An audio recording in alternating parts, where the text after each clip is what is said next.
Uma pesquisa internacional divulgada recentemente constatou a relação dos altos níveis de uma proteína no sangue ao desenvolvimento de doenças degenerativas que aceleram a demência, Tícia. Pois é, trata-se de um grande avanço para o aprimoramento de recursos de prevenção e tratamento de enfermidades como Alzheimer ou Parkinson.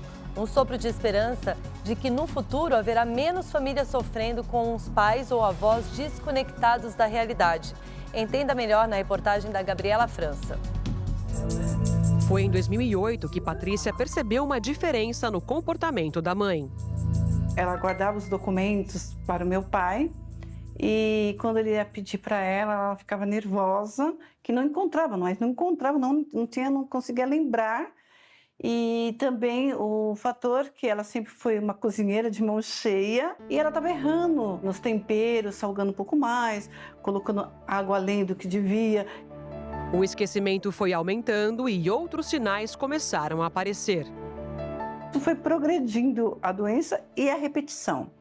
Repetia-se falas assim, por exemplo, um boa noite. Era 10, 15 mil boa noites. Quando mãe e filha buscaram ajuda médica, veio o diagnóstico: Alzheimer. Já são 16 anos de dedicação total aos cuidados com a mãe.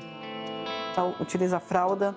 Infelizmente, ele também comprometeu o engolir dela. Hoje, ela é usuária de sonda gástrica. Eu faço os banhos dela na cama, no leito mesmo. Eu fui me aprimorando, aprendendo com a ajuda de outras pessoas. O Alzheimer causa a destruição dos neurônios. Ocorre gradualmente, agravando os sintomas e limitando as funções do corpo. O mesmo acontece com a doença de Parkinson, a demência vascular e a demência com corpos de Lewy. As mais comuns aqui no país quando falamos de doenças neurodegenerativas. As doenças degenerativas, elas causam uma degradação de determinadas regiões do cérebro, levando a atrofia e perda de função dessas regiões do cérebro. Dependendo da área que é atingida nessa doença, o paciente pode ter problemas cognitivos, como memória, linguagem, orientação. Em casos avançados, podem ter problemas motores também em associação. A doença também atingiu os pais da Miriam, um choque para a família, principalmente quando os sintomas vieram à tona. Uma coisa que eu tinha que aprender, primeiro, dar comida na boca. Aí, dar comida na boca, às vezes minha mãe estava deitada e eu punha comida na boca dela. Mas não pode, o paciente tem que estar sentado, mas eu não sabia. Você não pode dar uma comida sólida se ele começa a engasgar. Eu também não sabia. Ele delira. O delírio é assustador. Hoje, Miriam fez da dor de perder os pais um impulso para compartilhar ajuda por meio dos livros e das redes sociais. Quando eu percebi que existiam mais pessoas na mesma situação que eu passei, que estavam vivendo exatamente, literalmente o que eu vivi, aí eu criei os grupos, criei a página e aí a gente começou a ver que um pode apoiar o outro. O investimento nos estudos sobre o Alzheimer e outras demências tem aumentado cada vez mais e vem trazendo boas notícias. Em uma análise divulgada nas últimas semanas, pesquisadores da China e do Reino Unido avaliaram amostras de sangue de mais de 52 mil voluntários entre os anos de 2006 e 2010. 1.417 pessoas desenvolveram alguma forma de demência. E no sangue de cada uma delas foram encontrados níveis altos de proteínas que podem estar relacionadas ao aparecimento de vários tipos de demência. Um passo importante para a criação no futuro de um exame de sangue que pode prever o risco da doença em mais de uma década.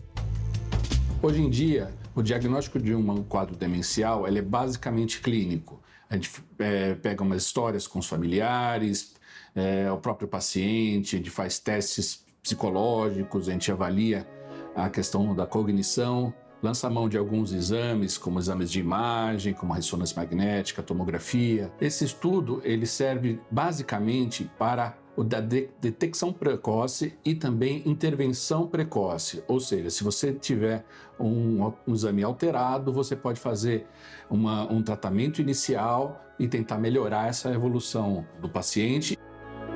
Segundo o especialista, o estudo também pode contribuir para a produção de novos medicamentos.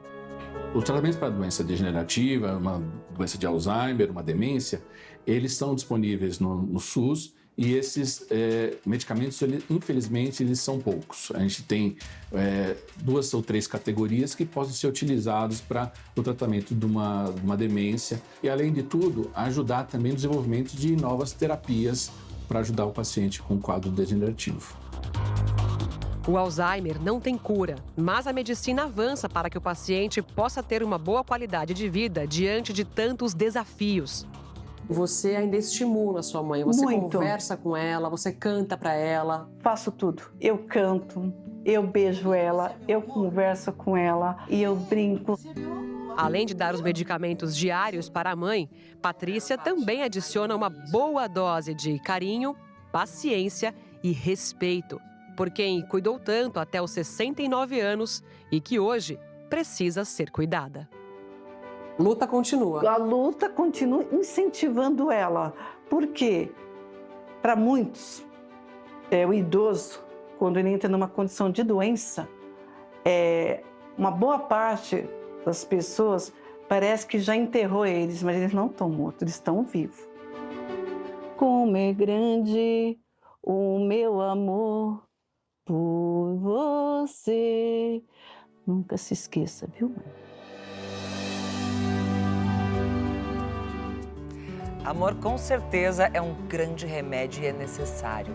E é necessário também pesquisas e estudos como esses, que trazem mais esperança e, quem sabe, aí num futuro, para doenças que ainda não têm aí a sua cura, uma melhora, quem sabe um remédio que possa prevenir ou até mesmo curar. Que bom poder compartilhar isso com vocês.